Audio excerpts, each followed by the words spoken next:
Iglesia Cristiana La Familia presenta un mensaje a la luz de la palabra, con el pastor Bernardo Ríos.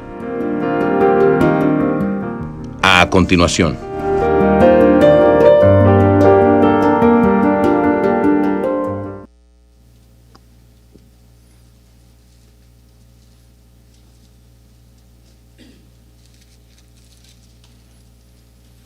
Y cuando encuentre Primera de Pedro, hermanos 5:5, le voy a pedir de favor que estemos en pie para poder leer este texto, hacer una oración y después poder predicar la palabra del Señor.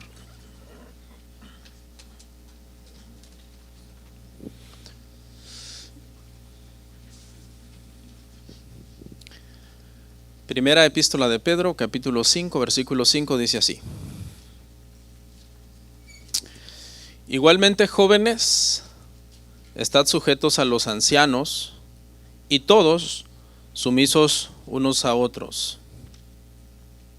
Revestidos de humildad, porque Dios resiste a los soberbios y da gracia a los humildes. Vamos a orar.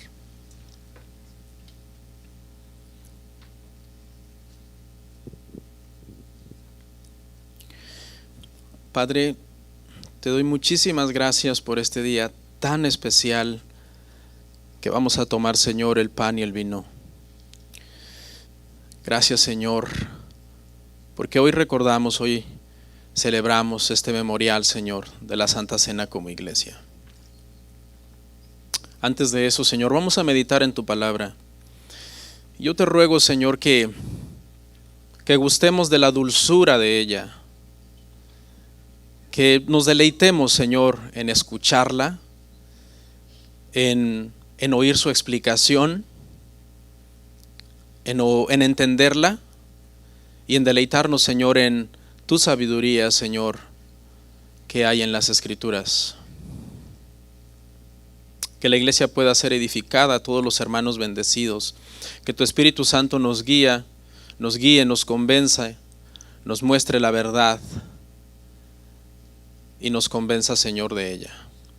Te pido todo esto en el nombre de Jesús. Amén. Amén. Pueden sentarse, hermanos. Nuestro tema, hermanos, el día de hoy se titula ¿Cómo cuidar a los jóvenes de la iglesia? ¿Cómo cuidar a los jóvenes de la iglesia?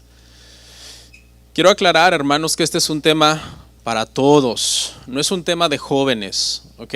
Es un tema bíblico, es un tema doctrinal, es un tema teológico y es un tema que nos incumbe a todos los aquí presentes, niños, ancianos, adultos, adolescentes, de todas las edades.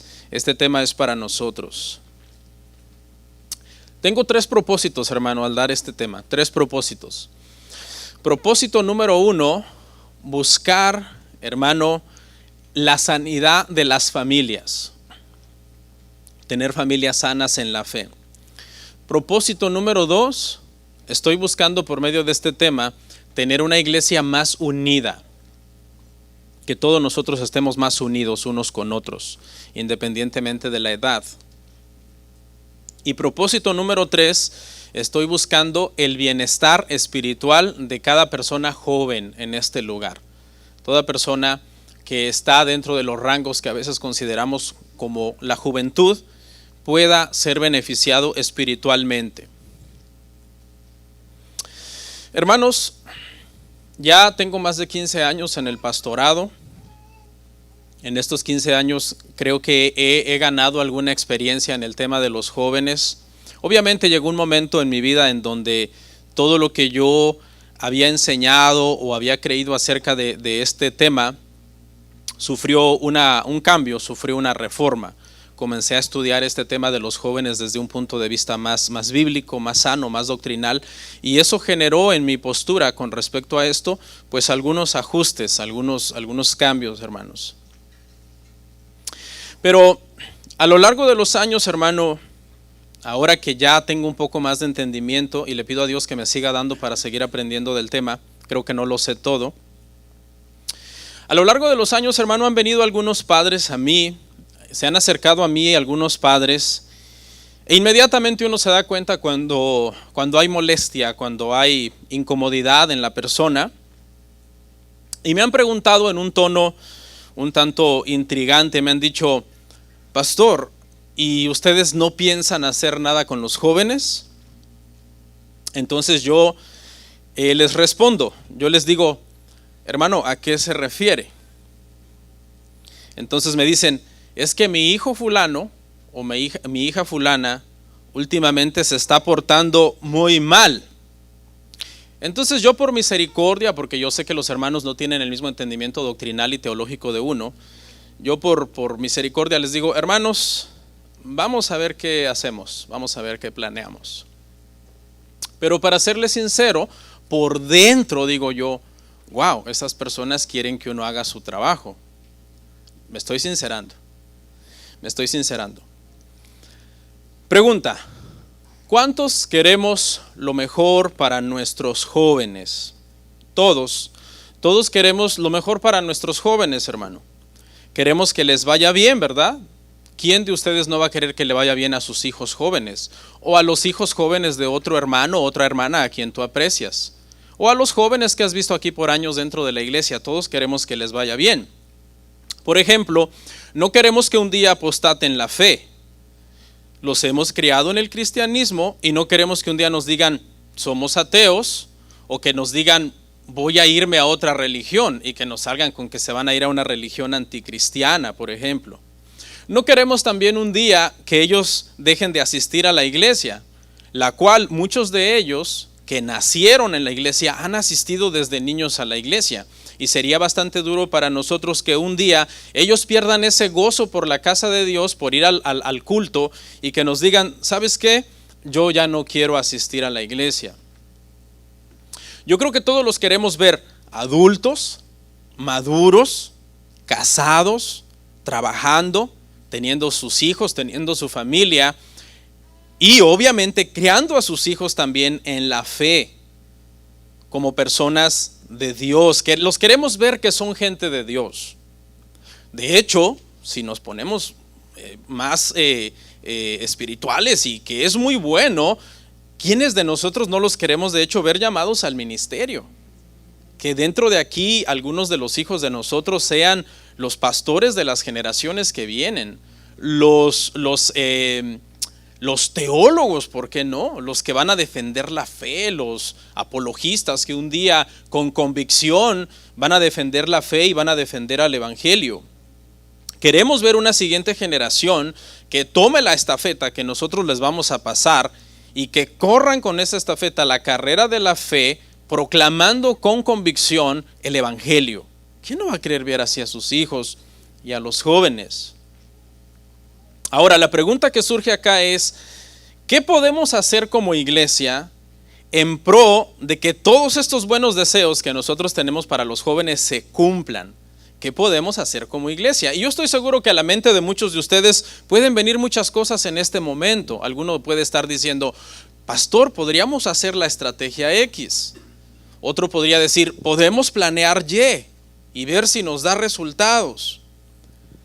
Y en fin, alguna cosa como: hagamos esto, hagamos aquello, hagamos lo otro, porque yo quisiera, pastor, todas esas cosas que usted mencionó suenan muy bien y yo quisiera eso para mis hijos. El día de hoy, hermano, quiero dar este tema porque a veces en el tema de los jóvenes nos dividimos como iglesia. A veces no estamos de acuerdo como iglesia en cómo debe de trabajar una iglesia local con los jóvenes. Entonces, unos piensan de una manera, otros piensan de otra manera. Entonces, para que acabemos con eso, hermano, y no andemos como con esa riña de que fulano quiere hacer tal cosa con los jóvenes y mengano quiere hacer tal cosa con los jóvenes y perengano quiere hacer tal cosa con los jóvenes, vamos a ir a la escritura y vamos a ver qué es lo que la Biblia nos enseña al respecto en esta materia, porque ahí están las respuestas a todas estas incógnitas que de repente, si no las manejamos sabiamente, nos pueden dividir como iglesia. Y una vez entonces, hermanos, que nosotros aprendamos una postura bíblica, podamos entonces ser más sanos en decir: esta estrategia X está bien, pero hasta este punto. o este plan X está bien, pero hasta este punto. Que sepamos diferenciar entre principios espirituales para nuestros jóvenes y cosas e ideas humanistas que de repente se nos atraviesan en la mente y que muchas veces cuando rebasan un límite pueden ya no ser en sí la voluntad de Dios para los jóvenes. Ese es mi propósito el día de hoy, hermano. Eso es lo que quiero lograr el día de hoy, la unidad de la iglesia, el bienestar de las familias y sobre todo el bienestar de nuestros jóvenes. Yo tengo hijos jóvenes, ya el menor de mis hijos ya cumplió 12 años, ya entró en una etapa diferente de madurez. Y como pastor me preocupa la vida espiritual de mis hijos constantemente. De hecho, yo trabajo en casa porque mi oficina está ahí en casa y es una de las cosas que yo estoy pendiente constantemente de la vida espiritual de mis hijos, que son personas jóvenes que son miembros de esta iglesia también. Vamos a aprender entonces, hermano, con la Biblia para que no nos dividamos y sanamente guiemos a nuestros jóvenes hacia lo que nosotros quisiéramos ver en ellos. Vamos a analizar este pasaje, hermanos. Primera de Pedro, capítulo 5, verso 1 al 5. Ese va a ser nuestro pasaje hoy. Pero vamos a comenzar primero por analizar los primeros 4 versos antes de entrar a nuestro verso clave. Primera de Pedro 1 al 4. Dice: ruego a los ancianos que están entre vosotros, yo anciano también con ellos y testigo de los padecimientos de Cristo, que soy también participante de la gloria que será revelada. Apacentad la grey de Dios que está entre vosotros, cuidando de ella, no por fuerza, sino voluntariamente, no por ganancia deshonesta, sino con ánimo pronto, no como teniendo señorío sobre los que están a vuestro cuidado, sino siendo ejemplos de la grey. Y cuando aparezca el príncipe de los pastores, vosotros recibiréis la corona incorruptible de gloria. Este pasaje en sí no lo voy a analizar tan profundamente porque nuestro verso clave es el 5 y ese es el que vamos a ver a continuación. Pero lo quise leer para que entendamos el contexto del 5. O sea, este es el que nos va a dar el contexto de qué es lo que significa nuestro verso clave de hoy. Y en pocas palabras, estos 4 versos que vimos, hermano, es un llamado a los ancianos y pastores de la iglesia. Esta iglesia, hermano, tiene ancianos y pastores, yo sé que usted lo sabe. Tenemos un grupo de ancianos y pastores que dirigimos la iglesia, que tomamos las decisiones de la iglesia, que administramos la iglesia y que tratamos de dirigir la iglesia según las escrituras. A eso nos dedicamos, a leer las escrituras, orar y entonces pedirle sabiduría a Dios, llenos del conocimiento de la palabra. Y luego, doblando rodillas en oración, el Señor nos va marcando el norte conforme a su palabra de qué es lo que tenemos que hacer, cómo debemos de funcionar. Entonces, así, siendo breve, solamente dice cosas como, por ejemplo, cómo deben de apacentar la grey de Dios. Dice, deben cuidar la iglesia, no por ganancia deshonesta, es decir, este no es un negocio. Es decir, esta no es una profesión donde alguien se mete y dice voy a ser pastor para ver cuánto gano, sino dice con una buena actitud, no enseñoreándose de la iglesia, es decir, tú no eres dueño de las personas y no les puedes abusar, tienes que amar a estas personas y dirigirlos conforme a la palabra para que el Señor cumpla el propósito que tiene en cada uno de ellos, no autoritarismo, y acaba diciendo, sino más bien siendo un ejemplo de la grey. Y aquí quiero hacer un paréntesis breve. Hermanos, cada vez que ustedes como miembros de la iglesia vean que yo o cualquier otra de los pastores, ancianos de la iglesia, no estamos siendo un buen ejemplo, llámenos. No vaya a decírselo a otro, fíjate que fulano no está siendo un buen ejemplo. No, vaya y llámeme a mí o al hermano Juan o al hermano Tico, a Dani, a quien sea de los hermanos, por mencionar algún nombre, ¿no? Por mencionar algún nombre. Y entonces dígale, ¿sabe qué, hermano? Fíjese que usted me está sirviendo de tropiezo o no me está sirviendo de buen ejemplo. Eso es bueno, hermano. ¿Sabe por qué? Porque eso nos ayuda a nosotros a mejorar. Nos ayuda a nosotros a crecer, a aprender y a corregir nuestros errores. Porque a veces, hermano, yo no me puedo ver mis mismos errores. Y a lo mejor usted sí me los ve. ¿Ok? Ahora, siempre recomendado, siempre vaya sin prejuicios, siempre vaya sin agendas ocultas, vaya siendo sincero, no con malas intenciones porque le cae mal a la persona. Siempre he dicho eso, ¿no? Eso hay que tener muchísimo cuidado.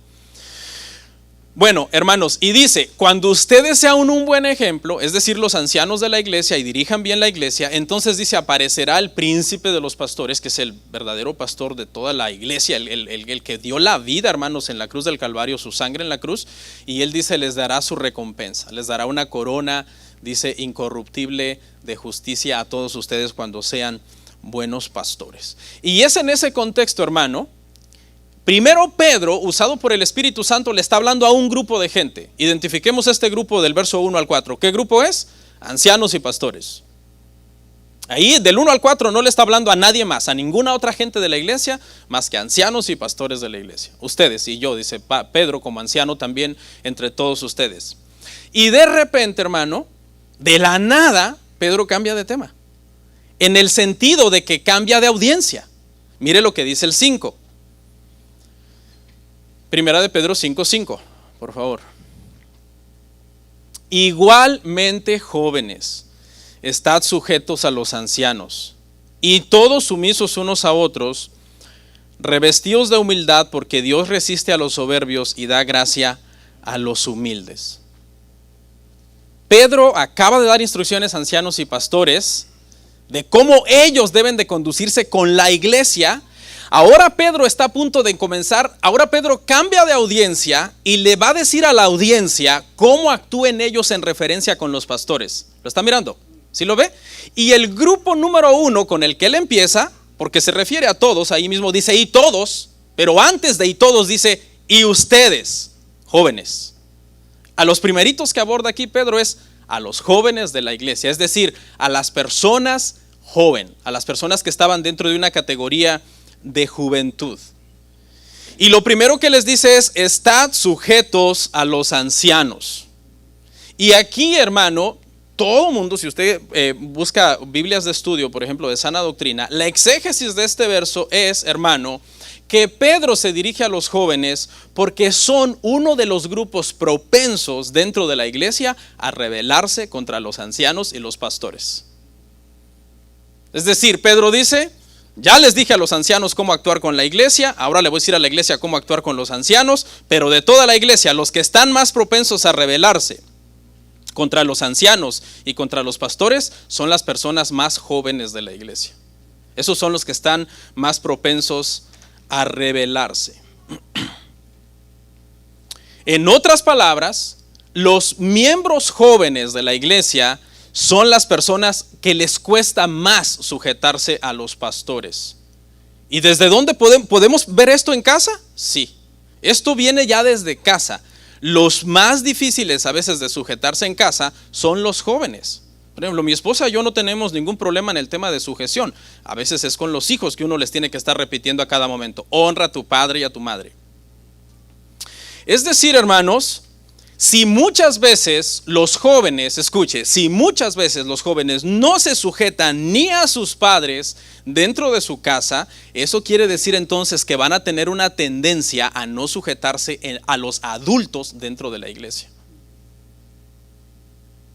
¿Sabía usted, hermano, de acuerdo a este verso, los jóvenes por su naturaleza pecaminosa, que todos tenemos, pero ellos tienen una cierta inmadurez debido a la edad, una de las tendencias de los jóvenes es separarse de los adultos?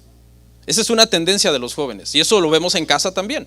Hay muchos hijos que crecen 17, 18 años, rentan su departamento y se van porque quieren hacer su vida a su manera, quieren vivir a su manera. E incluso muchas veces, aunque no renten su departamento y se vayan, están en casa, pero están peleando contra la regla del padre. Están peleando contra cómo el padre quiere dirigir la casa. Están en desacuerdo en las instrucciones que la madre les está dando, en todos los quehaceres que tienen que hacer, en sus responsabilidades. Y yo sé que ustedes padres no me pueden dejar mentir.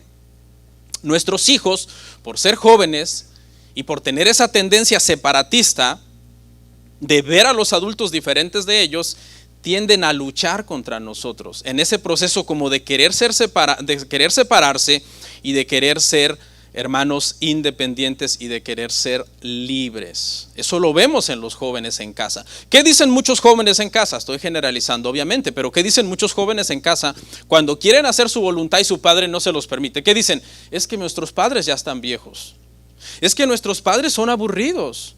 Es que nuestros padres son anticuados. Por tanto, querrán separarse de los adultos para hacer lo que ellos quieran. Bueno, Pedro dice que ese mismo espíritu opera en la iglesia.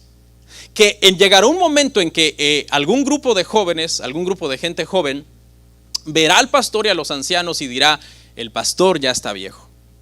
Los ancianos ya están viejos. Ya están llenos de canas los pobres. Cada año están más canosos. Y no sé si han dado cuenta, pero el pastor y los ancianos no hablan de otra cosa más que de la Biblia. Son aburridos, son anticuados. ¿Queremos hacer algo divertido? No. Entonces, ¿qué van a hacer? Van a decir: tenemos que separarnos de estas personas. Tenemos que hacer nuestras cosas aparte. Aislémonos de ellos, que nos den como permisito de hacerlas, pero una vez que nos den permiso, hagámoslas como nosotros querramos. Porque el estilo de ellos y la forma de ser de ellos a nosotros no nos gusta. Siempre están con sus prohibiciones: que no hagan esto, que no hagan esto, que no vayan a tal lugar, que no hagan tal cosa. Y eso es exactamente, hermano, lo que Pedro está diciendo acá. Que los pastores y ancianos de la iglesia debemos de tener mucho cuidado con las personas jóvenes de la iglesia, porque las personas jóvenes de la iglesia, incluso con buenas intenciones, pero ignorantemente, pueden quererse separar de los adultos. Su tendencia va a ser: a separémonos, hagamos nuestras cosas aparte, hagamos todo aparte. Ellos no nos entienden. ¿Cómo nos van a entender ellos? Si el pastor ya tiene más de 40 años, mano Juan ya tiene más de 40 años, mano Tico ni se diga, ya casi llega a los... Entonces, ¿qué van a decir los jóvenes? Van a tener esa tendencia de: no nos entienden ellos, ya están muy grandes, son de los 80s, de los 70s. Nosotros somos ahorita la generación Z. Entonces, todos los que están aquí, que son personas jóvenes, y que no venga a su mente en este momento ministerio de jóvenes, porque nosotros no tenemos eso aquí en la iglesia. No traiga usted su mente aquí. A su mente traiga personas jóvenes. Es decir, te puede incluir hasta ti, aunque estés casado. Es decir, todas las personas jóvenes, cuando los ancianos en edad y en madurez espiritual se comienzan a separar mucho y comienza a haber un gap ahí, una abertura muy grande en edad o en conocimiento, ellos dicen: no pertenecemos a esa generación, ellos son de otra generación. Nosotros deberíamos de hacer nuestras cosas a nuestra manera, a nuestro modo. Bueno, el análisis es breve, pero este análisis, hermano, es el cimiento sobre el cual vamos a edificar todos los demás puntos que voy a desarrollar. Y la primera pregunta que vamos a responder aquí es la que sigue, hermanos, por favor. ¿Había ministerio de jóvenes en la iglesia primitiva? ¿Había ministerio de jóvenes en la iglesia primitiva? Esa es la pregunta. La respuesta es que no. Muchas veces asumimos que porque se le dice a Timoteo: nadie tenga en poco tu juventud, o porque la Biblia habla de los jóvenes, inmediatamente nosotros hacemos un anacronismo de aplicar el ministerio de jóvenes actuales que vemos en otra iglesia a la iglesia primitiva. No, eso no dice. Ahí simplemente habla de los miembros jóvenes de la iglesia.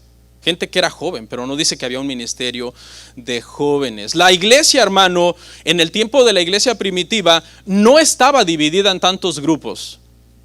La iglesia primitiva, hermanos, estaba dividida básicamente en dos grupos.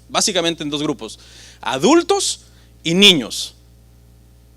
Había subgrupos, obviamente, dentro de esas dos grandes categorías. Por ejemplo, unos subgrupos en el área de niños era infantes, bebés de pecho o niños que apenas estaban caminando. Eran subgrupos, pero pertenecían a un mismo grupo: niños. Dentro de los adultos había subgrupos. Por ejemplo, un adulto joven y un adulto viejo, un adulto de la tercera edad.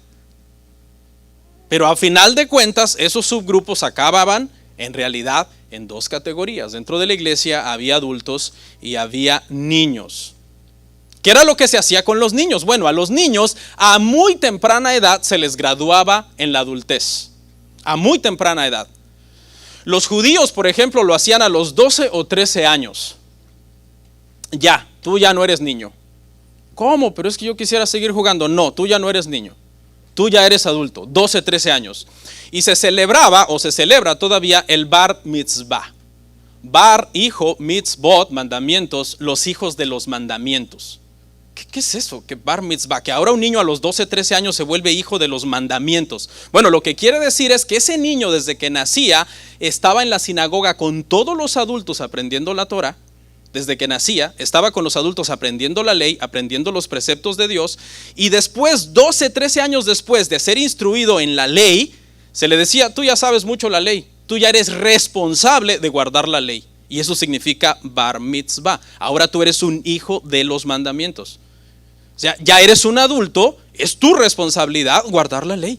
Es tu responsabilidad observar los mandamientos de Dios. No me estés mirando a mí, como diciéndome, papi, ¿ahora qué sigue? Ahora ya eres un adulto. Ese más o menos, hermano, es el espíritu en el que se entendía esa ceremonia. Y por eso es, hermano, que la iglesia primitiva en sí estaba dividida en adultos y niños. Y cuando un niño llegaba a los 12, 13 años, pasaba simple y sencillamente ¿a qué grupo? Al grupo de los adolescentes. No, eso no existía. La palabra adolescente la inventó un psicólogo en el año 1950. Y de ahí fue que en algunas traducciones se comenzó a usar esa palabra, pero no porque esa palabra se haya usado originalmente.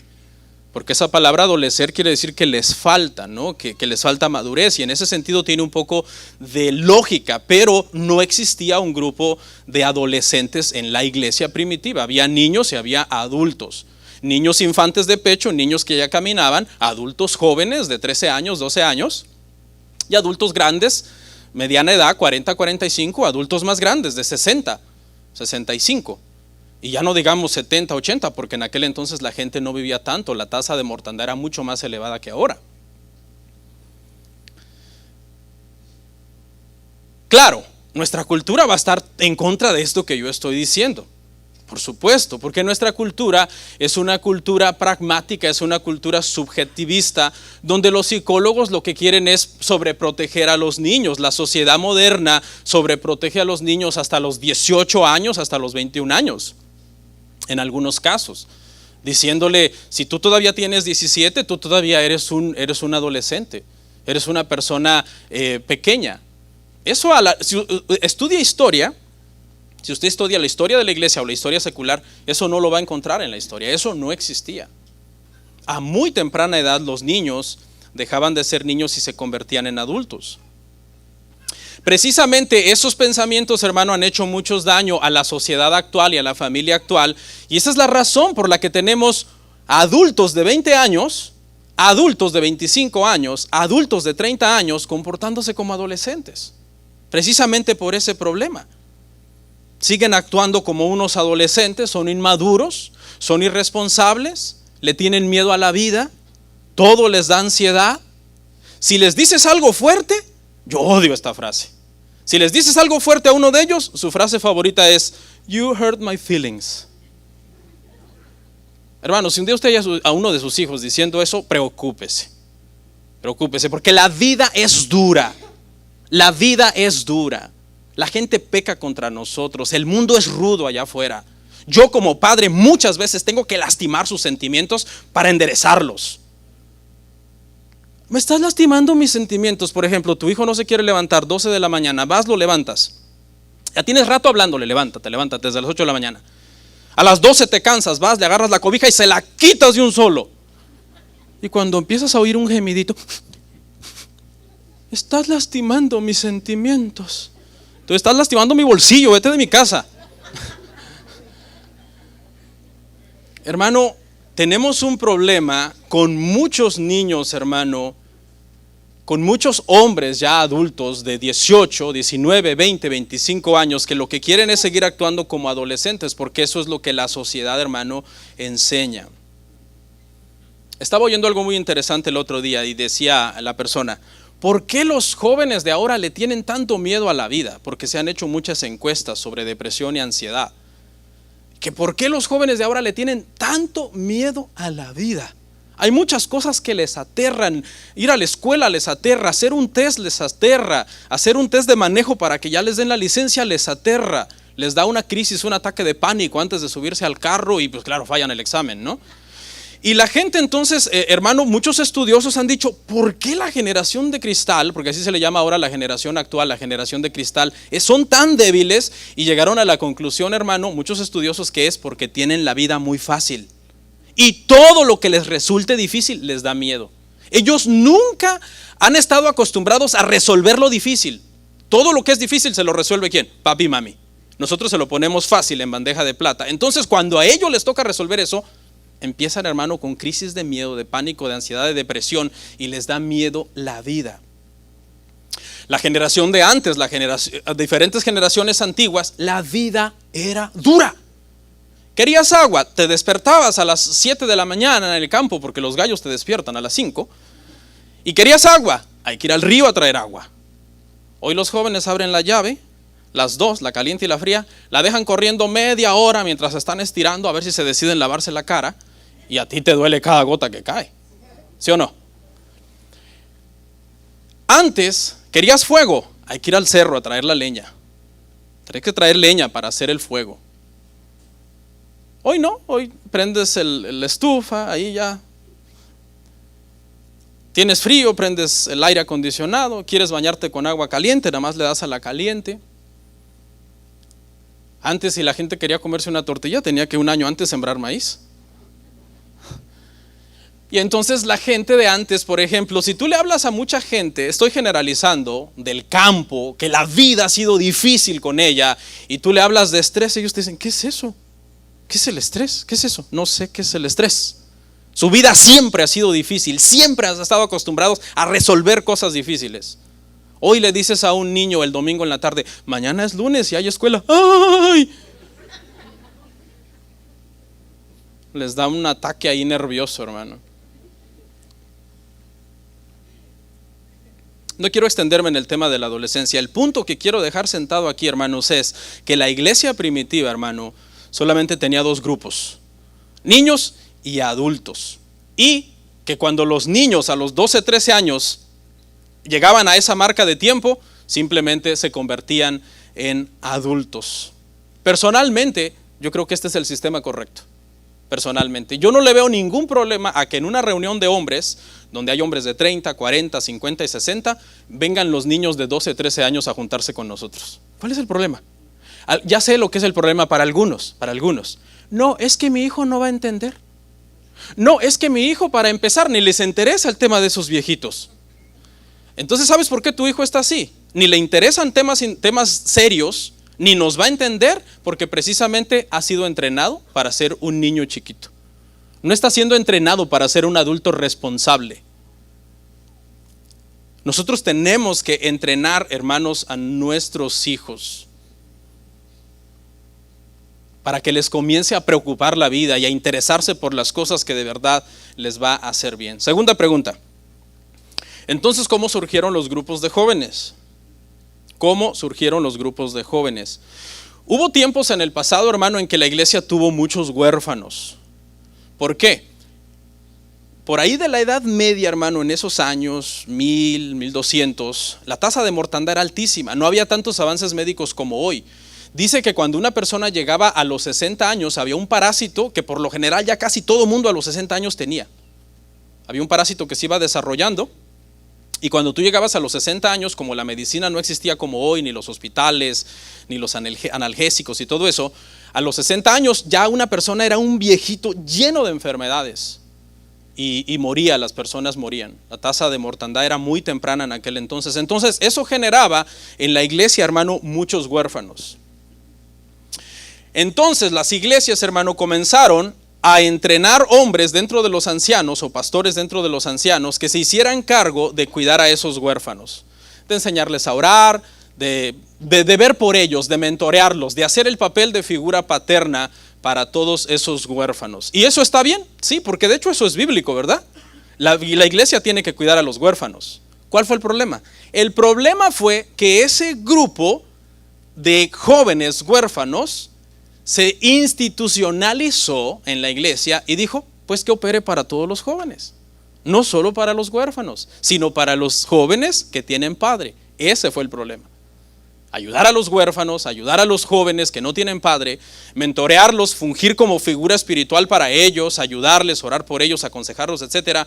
Eso no tiene ningún problema. El problema es cuando tú, estando vivo, quieres que la iglesia haga ese trabajo con tus hijos. Ahí está el problema. Porque el grupo se institucionalizó y entonces dijeron, no, pues que haya alguien que se encargue de todos los jóvenes de la iglesia y que los ponga aparte y que los vea como una comunidad especial, como una comunidad de gente débil, de gente que necesita primero lechita y luego tenerles paciencia porque son jóvenes y pensar en ellos más que en nosotros, para tratar de comprenderlos. Ese fue el problema entonces. Ese fue el problema. Así que basado en esto, si tú estás vivo para que me estés oyendo, ¿no? Si tú estás vivo y tus hijos andan mal, no es culpa de la iglesia. Pastor, pero el ministerio de jóvenes, ¿cuál ministerio de jóvenes? Tú has sido llamado a ser el líder de tus hijos. Tú has sido llamado a ser el líder de tus hijos. El ministerio de jóvenes, entre comillas, se inventó para los huérfanos. ¿O tus hijos son huérfanos? No, pues por eso estás aquí.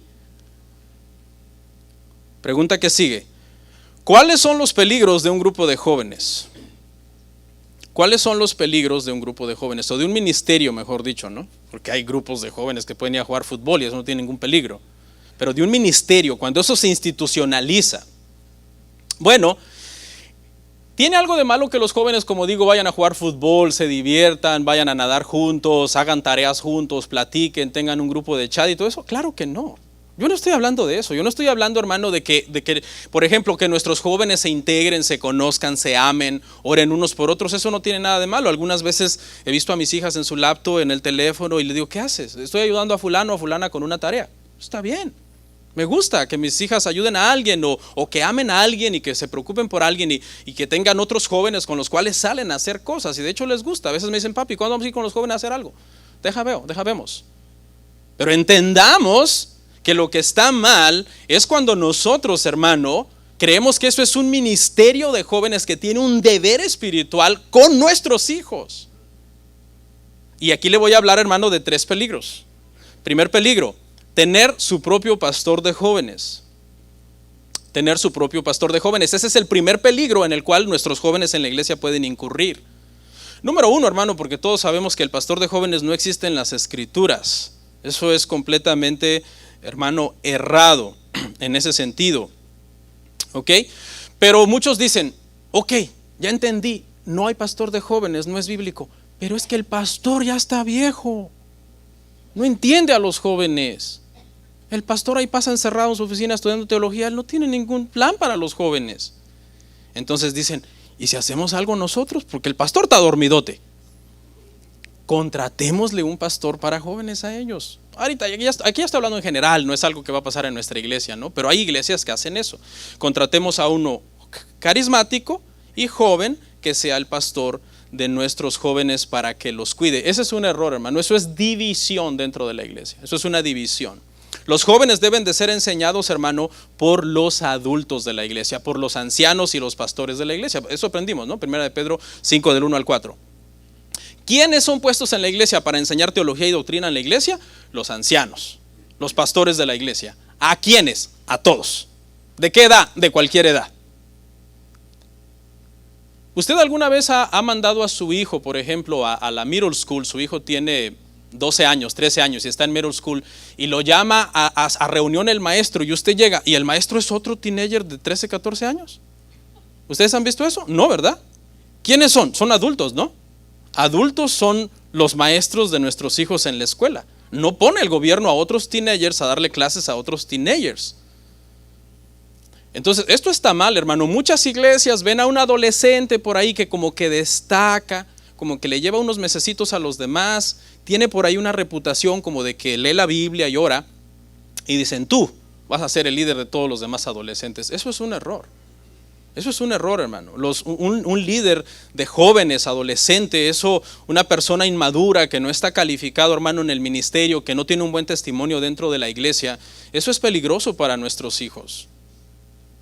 ¿Quién debe de ser el consejero número 1 de tus hijos? Estoy hablando aquí en el contexto de matrimonios, ¿no? Yo sé que de repente hay hermanas viudas y todo eso y que quizás el consejo tiene una limitación, ¿ok? Pero ¿quién debe de ser, hermano, el consejero número 1 de tus hijos? Pues tú. Si tu hijo no, si no estás tú, si no está la cabeza, que es el hombre, ¿quién sigue? La mujer, la mamá, sigue la mamá. Y si no tiene ni padre ni madre, ¿quién sigue? Los ancianos de la iglesia. Están para darle consejería a los jóvenes. ¿Por qué muchas veces nuestros hijos podrían dejar de buscar nuestro consejo, hermanos, como padres? Porque ven que a veces no tenemos sabiduría. Ven que a veces nuestra vida es un desastre, es un caos, somos necios en las cosas que hacemos. Pero realmente el trabajo nuestro, hermanos, es prepararnos mucho, pedirle mucho a Dios en oración que nos dé sobre todo sabiduría, para que lo primero que venga a la mente de tu hija tiene 16 años, 17 años, tienes un hijo de 17, 18 años y está pasando en un problema y necesita un consejo, la primera persona que le debe venir a su mente es mi padre. Mira, mi padre, ¿cómo ir a buscar a la hermana fulana de la iglesia que su vida es un desorden? O al fulano, mengano, o a otro jovencito. Eso no está bien. Los jóvenes deben de recibir la misma doctrina, la misma teología que los adultos, hermano, dentro de la iglesia. Peligro número 2, tener su propio culto de jóvenes. Tener su propio culto de jóvenes, ese es el peligro número 2. Hay líderes de jóvenes que dicen, por ejemplo, tratan como de entender que el grupo de jóvenes no es para divertirse y entonces dicen lo siguiente, dicen, no, nosotros queremos tener un grupo de jóvenes, pero no para entretenimiento, sino para adoctrinar a los jóvenes, enseñarles teología. Y entonces, ¿qué va a hacer el pastor y los ancianos? ¿Si lo quieres hacer tú? No. El pastor y los ancianos son los que deben adoctrinar a los jóvenes de la iglesia. No otra persona que no ha sido calificada por los pastores y por los ancianos dentro de la iglesia. Suena como muy bonito, ¿verdad? No, pastor, nosotros queremos hacer un grupo de jóvenes, pero para enseñarles teología, para enseñarles doctrina. ¿Y yo qué voy a hacer? No, ese es trabajo de los ancianos, es trabajo de la iglesia local. Los jóvenes, hermano, no se deben de separar de los adultos. Aquí en la iglesia, hermano, todas las familias debemos de estar con nuestros hijos, con nuestros jóvenes, escuchando el sermón y adorando al Señor, hermano, juntos. El sermón del domingo es para todos, incluyendo a los jóvenes. El pastor del domingo es el pastor de todos, incluyendo a los jóvenes. El culto del domingo es el culto de todos, incluyendo a los jóvenes.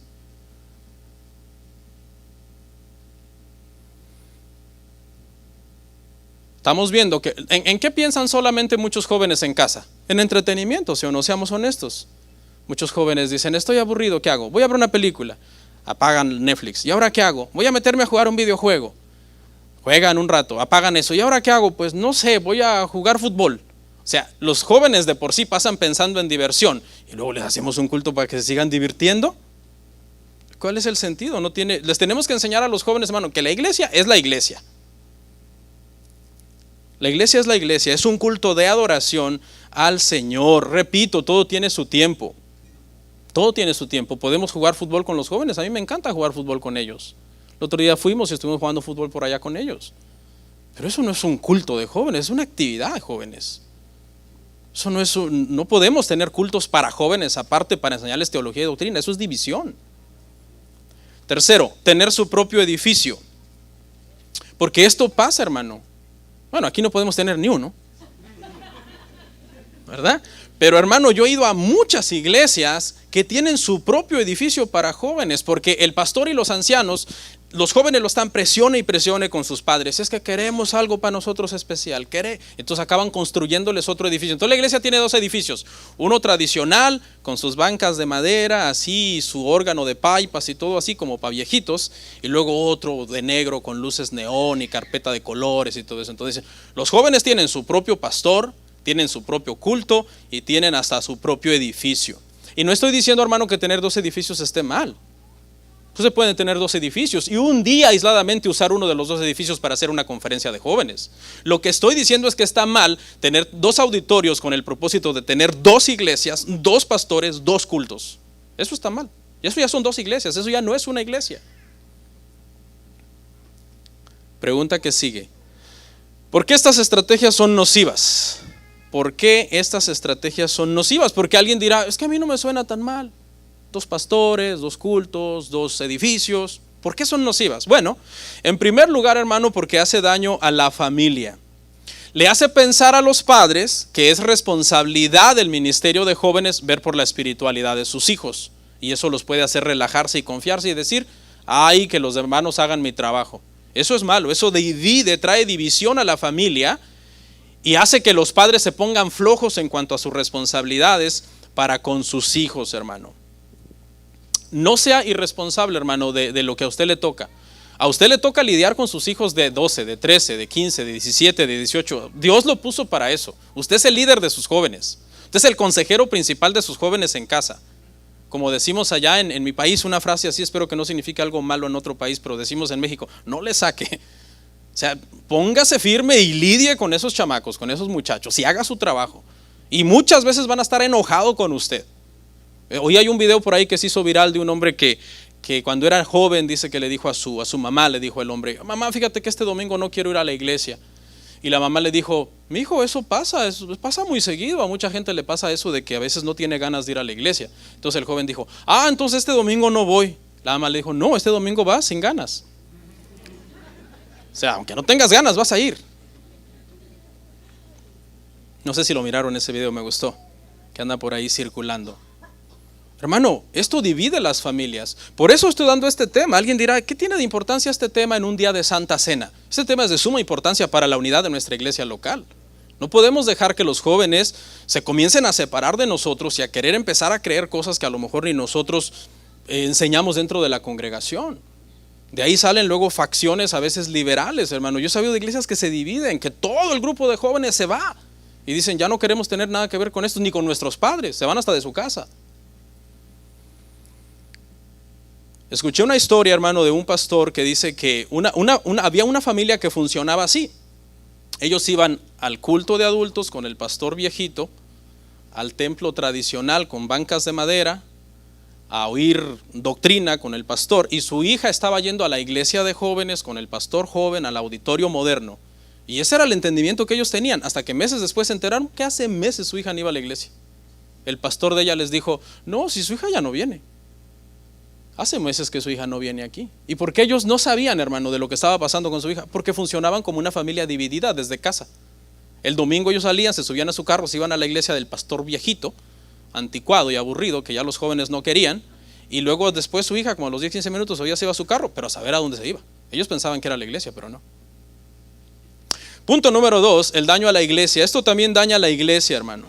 Esto daña a la iglesia, hermano. La iglesia no debe de estar, hermano, dividida. La adoración dominical, hermano, debe de ser algo corporativo, debe de ser algo familiar, donde todos, hermano, nos reunimos a adorar al Señor juntos. Los jóvenes no son un grupo especial de la iglesia, solo son unos miembros más de la iglesia. Si tú no lo ves así, tú vas a tener cero problemas con tus hijos. Y punto número 3, daño a los jóvenes. Daño a los jóvenes. En primer lugar, no queremos que la iglesia se divida. Segundo lugar, no queremos que la familia se divida, pero sobre todo, no queremos que a nuestros jóvenes les vaya mal, hermanos, espiritualmente. Queremos que espiritualmente sean sanos en la fe. La transmisión, hermano, de la fe es mejor de padres a hijos. Estoy hablando cuando los padres son cristianos y piadosos. Yo quiero que mis hijos tengan mi fe. Algunas veces hablamos con nuestros hijos de teología y de algunas preguntas que ellos tienen y yo les enseño. ¿Ok? Porque yo quiero que mis hijos tengan mi fe. Yo sé que muchos de ustedes pueden ser buena influencia para mis hijos. Muchos aquí, ancianos, pastores, líderes, pueden ser buena influencia para mis hijos. ¿Sí? Pero en sí, yo quiero que mis hijos crean como yo creo. Para serles honesto. ¿Sí? Como yo creo. Y eso está en la Biblia así. Mire, 2 de Timoteo 1:5. 2 de Timoteo 1:5. Trayendo a la memoria la fe no fingida que hay en ti, la cual habitó primero en tu abuela Loida y en tu madre Eunice, y estoy seguro que en ti también. Timoteo era un ministro joven, y de hecho Pablo le llama hijo en la fe. Pero ¿sabe quién era los que habían transmitido la fe a Timoteo? Su madre y su abuela. Esa era la fe más firme en la que estaba Timoteo. Es cierto, Pablo era una gran influencia para él, un líder espiritual, un mentor. Pero la fe que tenía Timoteo era la fe que había heredado de su familia. ¿Eso qué quiere decir, hermano? Eso quiere decir que nuestros hijos deben de buscar el consejo de nosotros, aunque nos vean viejos. Por eso dice esa lámina, una viejita aconsejando a una joven y un viejito aconsejando a otro joven. Porque ese es el orden bíblico. Son los ancianos, son los pastores de la iglesia los que deben de cuidar a los jóvenes. Y no estoy hablando solo de edad, ¿no? Porque un anciano puede ser anciano a los 30 años de edad, pero espiritualmente anciano dentro de la congregación, porque es uno de los pastores. Los jóvenes no deben de menospreciar el consejo de los ancianos, hermano, ni los deben de ver como anticuados. Por ejemplo, hay dos muchachas que tienen 23 y 25 años, ambas están casadas, ambas tienen un hijo o dos hijos, 1 año, 2 años. Está bien que platiquen entre ellas y se aconsejen, oye, ¿tú cómo le haces? Fíjate que no me deja dormir, etcétera. Está bien, Gloria a Dios por eso. Pero la Biblia también dice que si te buscas una señora de la iglesia, una hermana de 50, 60, 70 años, estaría mejor a que te aconseje. Sí, pastor, sí, aquí está. Tito 2, 3 al 4. Las ancianas asimismo sean reverentes en su porte, no calumniadoras, no esclavas del vino, maestras del bien, que enseñan a las mujeres jóvenes a amar a sus maridos y a sus hijos. Aquí ancianas está en el contexto de edad. Mujeres grandes, mujeres mayores, que enseñen a las muchachas más jóvenes a amar a sus maridos y todo lo que tenga que ver con la piedad, ¿no? Podríamos extenderlo en muchas otras cosas. Nadie mejor que un hombre de 40, 45, 50, 60 años o mujer para aconsejar a otros adultos de la iglesia que tienen 16, 17, 18, 25 años de edad. Nadie mejor. Claro, tú no vas a querer, tú vas a decir, ¿qué me puede enseñar el pastor? Yo soy un hombre de 16 años y el pastor un hombre de 43, nada que ver. La Biblia dice que busques el consejo de esos ancianos, de esas ancianas.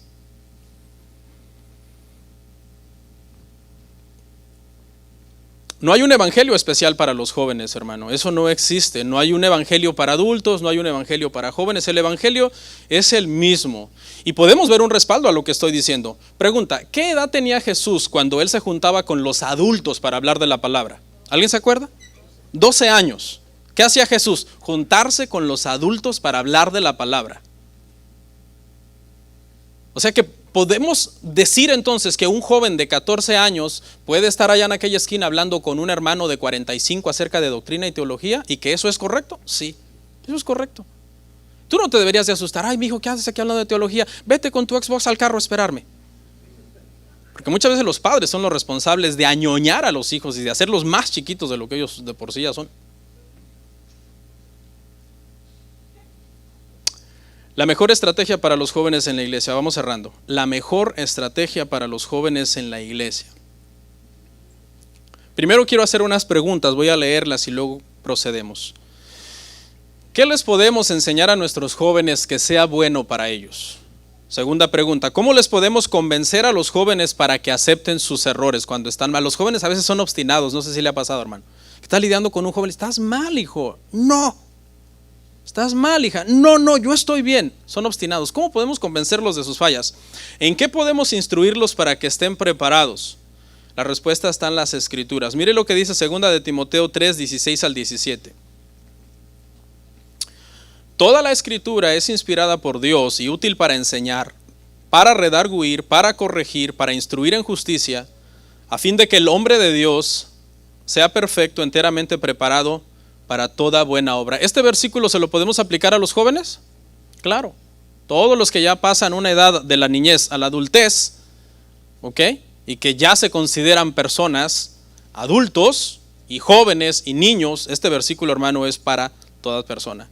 Que puede ser, dice, número 1, redarguido. ¿Cómo podemos redarguir a los jóvenes? Redarguir significa darle pruebas de que está mal a alguien.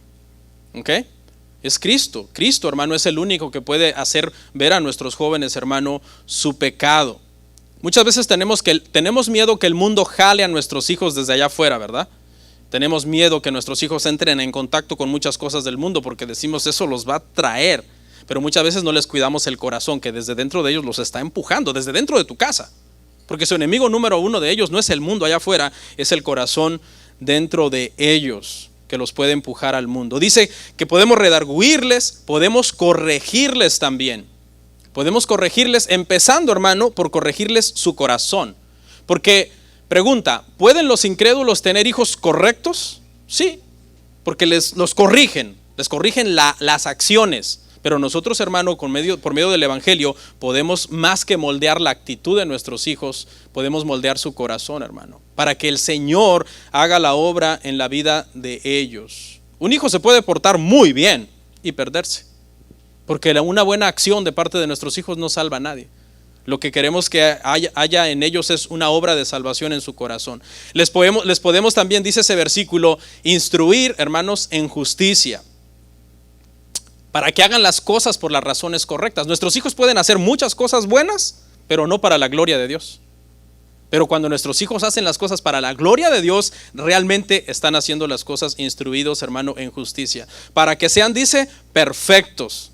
Una palabra para perfectos aquí es completos. completos, cabales en Dios. Tenemos muchos jóvenes rotos, hermano, en estos tiempos. Muchos jóvenes vacíos, se sienten incompletos, deprimidos, ansiosos, temerosos. Esta palabra dice que si queremos que sean perfectos y cabales y completos, que no se sientan con ese gran vacío de existencia en su vida, que les demos la palabra, que les demos el evangelio. ¿Para qué? Para toda buena obra. Para toda buena obra. Es decir, van a alcanzar, hermanos, una madurez en la palabra de Dios.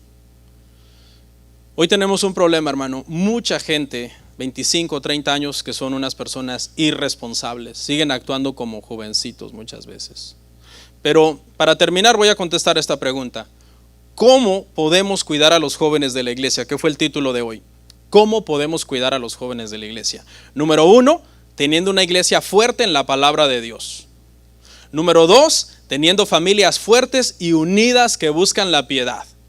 Número 3, teniendo padres que se hagan responsables de sus hijos. Número 4, teniendo jóvenes sujetos a una iglesia local liderada por ancianos. Número 5, llamando a los jóvenes al arrepentimiento y a la salvación. Vamos a orar, hermanos.